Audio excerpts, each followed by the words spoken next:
जब एटीएस ने इससे पूछा कि पहली बार तुम आई तो इसने उस होटल का नाम बताया और इसने कहा कि मैं वहां ठहरी, उस होटल में ठहरी सचिन के साथ।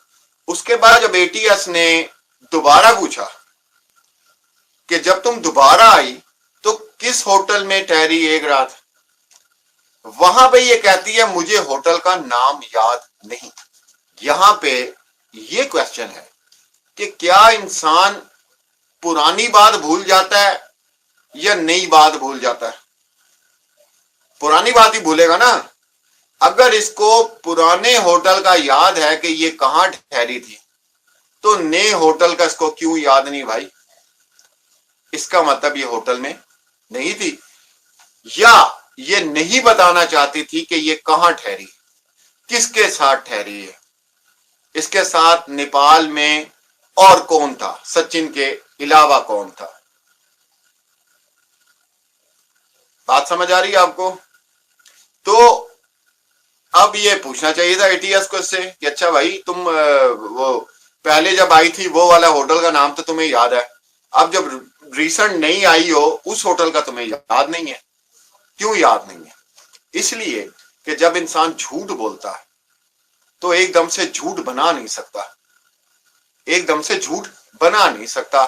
थी वो पाकिस्तानी, नेपाल के होटलों का नाम एकदम वो बना नहीं सकती थी दिमाग में, तो उसने ये कह दिया कि मुझे नहीं याद, इसलिए कि वो झूठ बोल रही थी। ठीक है ना? इसका मतलब वो झूठ बोल रही थी ना।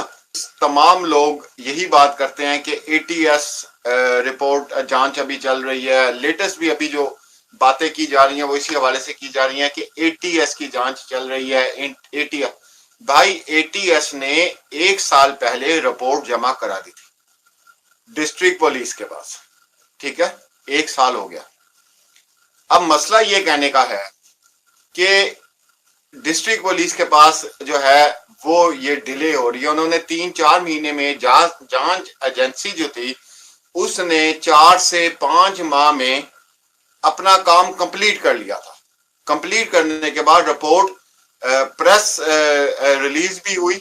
वो आज हमने प्रेस रिलीज निकाली है, उसको दोबारा हम लोगों ने रीड किया है। उसमें मजीद चीजें देखी हैं कि क्या क्या चीजें हैं, ये क्या वजूहात बन रही हैं इतना लेट इसको करने के। बड़ी अजीब सी 2 चीजें सामने नजर आई हैं जो मैं आपके साथ डिस्कस करना चाहता हूं। रिपोर्ट में बात की गई है, जो रिपोर्ट में बात की गई है वो बड़ी अजीब सी है। ठीक है जी। और जब उसको हमने ट्रांसलेट किया, कुछ चीजें मैं आपके सामने लाना चाहता हूं, कुछ चीजें तो आपको पता हैं क्योंकि रिपोर्ट जो पब्लिक हुई, ठीक है, लोगों तक पहुंची, वो एज अ रिटर्न तो नहीं पहुंची, वो आप लोगों ने लाइव्स में सुनी, न्यूज के चैनल्स पे सुन ली, हमारे पास रिटर्न आई। ठीक है जी, हमने रिटर्न जो है वो निकाली है। और जो बरामद हुआ वो तो आप लोग जानते ही हैं, 2 वीडियो कैसेट थी, 4 मोबाइल फोन थे। अब यहाँ पे एक चीज है जिसको ना इंडिया के मीडिया ने हाईलाइट किया, ठीक है, और ना ही हमारे पाकिस्तानी यूट्यूबर ने, ना इंडिया के यूट्यूबर ने। ये रिपोर्ट हमारे हाथ में है। एटीएस ने कहा है कि सीमा हैदर के पास से 5 पाकिस्तानी पासपोर्ट मिले हैं जो कि ऑथराइज हैं। ये बात गौर से सुने, ठीक है। और एक पासपोर्ट जो है वो उसके लिए कहते हैं 1 unused passport and identity card with incomplete name and address have been recovered from Seema Haider. ये रिपोर्ट में कह रहे हैं कि एक पासपोर्ट और एक शनाख्ती कार्ड, मतलब आधार कार्ड, वो सीमा हैदर से मिला है जिसके ऊपर इंफॉर्मेशन कंप्लीट नहीं लिखी गई। ये अब मुझे थोड़ी सी बात तंग कर रही है कि वो फिर पासपोर्ट क्या हुआ जिसके ऊपर अगर नाम या एड्रेस या बाकी चीजें नहीं है तो वो कैसे वेरीफाई हो सकता है, और वो कौन सा पासपोर्ट हो सकता है? एटीएस ने अपनी रिपोर्ट में ये बात नहीं बताई। जो आधार कार्ड की बात रिपोर्ट में की जा रही है, one unused passport and identity card with incomplete name, मतलब नाम भी उसके ऊपर पूरा नहीं है, ठीक है, and identity card with incomplete name and address, address भी उस पर पूरा नहीं है। ये कौन सा पासपोर्ट है भाई, और ऐसे पासपोर्ट कैसे बन जाता है, ठीक है। Have been recovered from Seema Haider, सीमा हैदर से ये रिकवर्ड हुआ। अब मुझे नहीं समझ आ रही कि यहाँ पे इसको एक्सप्लेन करना भूल गए हैं या बताना भूल गए हैं, क्योंकि वो कह रहे हैं कि 5 पाकिस्तानी पासपोर्ट जो ऑथराइज्ड हैं वो ऑथराइज्ड हैं, ये 5 हो गए। उसके अलावा एक अनयूज पासपोर्ट है जो पासपोर्ट अभी इस्तेमाल नहीं हुआ, and identity card with incomplete name and address have been recovered from Seema Haider. इसका जवाब तलाश करने की हम कोशिश करेंगे, 1-2 दिन में हमें पता चल जाएगा कि एटीएस क्या कहना चाह रही है इसके अंदर, और वो कौन सा आधार कार्ड होता है जिसके अंदर ना एड्रेस होता है या नाम होता है, तो वो किस मुल्क का है, भारत का है, पाकिस्तान का है, कहाँ का है वो, ये इन्होंने इसके अंदर ये चीज क्लियर नहीं की। अब एक और चीज मैं आपको बताता जाऊं जिसके बारे में, एटीएस के बारे में आप लोग बात ना किया करें, क्योंकि ये पहले भी बहुत से लोग हमारे पाकिस्तान के हवाले से जो है वो इकरा जनेजो भी हैं, उन्होंने भी बताया था, लेकिन उनको भी काफी तनकीद का निशाना बनाया गया और यही कहा गया कि भाई आप एटीएस की क्यों बात कर रहे हैं, एटीएस ने तो अपनी रिपोर्ट तैयार की और उसको फॉरवर्ड कर दिया, ठीक है। अब यहाँ पे जो रिपोर्ट में लिखा गया है वो ये कहा गया है कि necessary legal action is being taken by the district police recording unauthorized entry of Seema into India with her 4 children। कहानी यहां पे आके 1 साल से रुकी हुई है। अब आपको समझ आ रही है, कहानी जो आके रुक गई है वो डिस्ट्रिक्ट पुलिस के पास आके रुक गई है। एटीएस अपनी जांच पूरी कर चुकी है, उसने फॉरवर्ड कर दिया है। अब भी जो रिसेंट केस आप डॉक्टर मोमिता वाला केस देख रहे हैं, एटीएस उसकी जांच कर रही है। जब वो जांच पूरी हो जाएगी, रिपोर्ट तैयार करेगी और आगे पुलिस को दे देगी, फिर वो जो अदालती कार्रवाई होगी उसके मुताबिक सारी चार्जशीट बननी है, जो कुछ भी होना है उससे आगे काम होना है।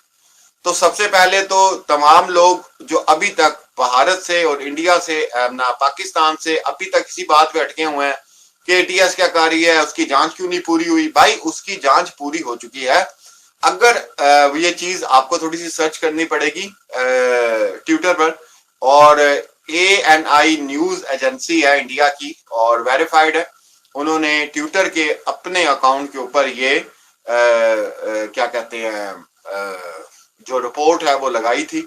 वहां से हमने सारी सर्चिंग की है। मैंने बताया है कि हम थोड़े दिनों से सर्चिंग के ऊपर लगे हुए हैं और तकरीबन 1 साल पुराना जो चीजें हैं, डॉक्यूमेंट्स हैं, वीडियोस हैं, उनको सारा हम लोग खोल रहे हैं, रिकॉर्डिंग्स देख रहे हैं, लाइव देख रहे हैं, बड़ी चीजें हम लोग देख रहे हैं। अच्छा, अब यहाँ पे हमारे जो सवाल हैं वो ये है कि वो 5वां पासपोर्ट, 6ठा पासपोर्ट बताया जाए जो अनयूज्ड है, नंबर 1। दूसरा, वो आइडेंटिटी कार्ड बताया जाए जिसमें नाम भी नहीं है और अगर एड्रेस भी कोई मसला है तो वो बन कैसे गया, हमें ये बताया जाए, ठीक है जी। और हमें ये बताया जाए कि जनाब जब एटीएस ने आपको कह दिया है कि ये औरत अनऑथराइज्ड इनकी एंट्री है और ये वाइफ है गुलाम हैदर की, तो इसको इतने लाडों से क्यों रखा हुआ है, हमारा ये सवाल है। जी दीदी, अब आप बोले, मैं माइक बंद करूं। नहीं नहीं, आप जो बोल रहे हैं वही हिंदी में लिखा हुआ है, मैं वही देख रही हूँ, सेम हिंदी में वही लिखा हुआ है जो आप बता रहे हैं। तो इंग्लिश वालों के लिए इंग्लिश में, हिंदी वालों के लिए हिंदी में लिखा हुआ है। तो अब आपको नहीं लगता है कि जो हमारे पास रिकॉर्डिंग्स आई हैं उसके बिहाफ पे ये काम हो रहा है? सेम मतलब जो ये योजना जो बनाई गई है उस रिकॉर्डिंग से पूरा पूरा पता चल रहा है कि जब आप लोगों के पास रिपोर्ट्स आ चुकी हैं, नीचे से डैनी लिख रहे हैं कि बोला हमारी एम्बेसी के पास भेज देना चाहिए था। कौन भेजता? आप ये देखिए, कौन भेजता? जिन्होंने भेजनी थी उनको तो बंद करवा दिया गया, उनको तो बोल दिया गया कि भाई अब आप कुछ नहीं करेंगे। अगर जब रिपोर्ट्स आ गई हैं, उसके बाद जमा करने में इनकी इतनी आफत जा रही है। क्या जिंदगी भर के लिए इन लोगों ने इतना पैसा दे दिया है उनको? और जिस तरह की जो अभी हम खुलासे नहीं कर रहे हैं, मुझे लगता है कि हाँ, 7 पीढ़ी तक अगर ये लोग इनको पैसे दे देते हैं तो ये लोग आगे नहीं आएंगे। अगर इनकी नौकरी भी चली जाती है तो इनको फर्क नहीं पड़ना चाहिए।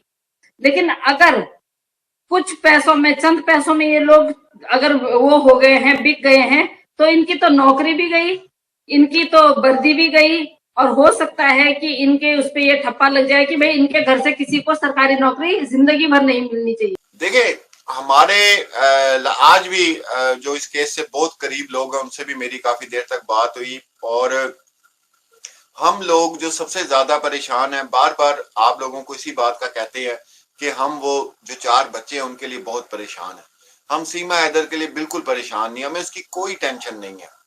ठीक है, आप देखें कितनी ईदें गुजरी बीच में, रमजान गुजरा, एक उन्होंने बचपन से कल्चर देखा हुआ है, उन्होंने बाप को या माँ को या खानदान में लोगों को ईद मनाते हुए भी देखा हुआ है। तो जिस तरह उनके दिमाग को खराब किया जा रहा है ना, खराब हो रहा है उनका दिमाग खराब हो रहा है। और मैं आप लोगों को एक बात बता दूं, ये बात याद रखिएगा, ये बच्चे जिस उम्र में है ना, और जिस तरह इनके साथ ये लोग खेलने की कोशिश कर रहे हैं ना, तो इन्होंने नाउज़बिल्लाह अल्लाह और भगवान से इनकार कर देना है। ये कहेंगे कोई नहीं होता, मुसलमान तो ये कहते हैं, हिंदू भाई तो ये कहते हैं, ये धर्म तो ये कहता है, क्रिश्चियन धर्म तो ये कहता है। ये देरी हो जाएंगे भाई। ये लोग, आपको ये बात क्यों नहीं समझ आ रही कि चिल्ड्रन राइट्स जो हैं उनकी टोटल ये लोग खिलाफ वर्जी करी जा रही हैं। हम बस हाथ जोड़ सकते हैं, अब हमारे हाथ रह गए हैं। हमने तमाम हकायक और इससे बड़े जो हकायक हैं, हम सिर्फ इंतजार कर रहे हैं गुलाम हैदर का, वो भारत में आ जाए। हम रिकॉर्डिंग, आप यकीन करें, कहां कहां चलाएंगे आपकी सोच है। ट्विटर पे सब बड़े लोग बैठे हुए हैं, पॉलिटिशियन, मोदी सरकार के जितने काम करने वाले लोग हैं, मोदी जी हो गए, जो कुछ भी हो गया, हम इसको ट्विटर पे चलाएंगे, टैग करेंगे उन लोगों को कि सुने इन लोगों की प्लानिंग्स आपके खिलाफ, आपकी हुकूमतों के खिलाफ, आपकी एजेंसीज के खिलाफ। ये किस तरह बात कर रहे हैं, कैसे प्लान कर रहे हैं, इनकी गुफ्तगू सुने, कितना पैसा लगाया गया है। ये तो मीडिया है, मीडिया। हमने अभी तक हम मीडिया को बुरा कहते हैं कि हाँ, पाकिस्तान को नेगेटिव आप लोगों ने दिखा दिया, लेकिन हम आज शुक्रिया अदा करते हैं जब ये चीजें हमारे सामने आई हैं कि मीडिया ने इनको सामने ले आई। ये तो भाई बहुत बड़ी गेम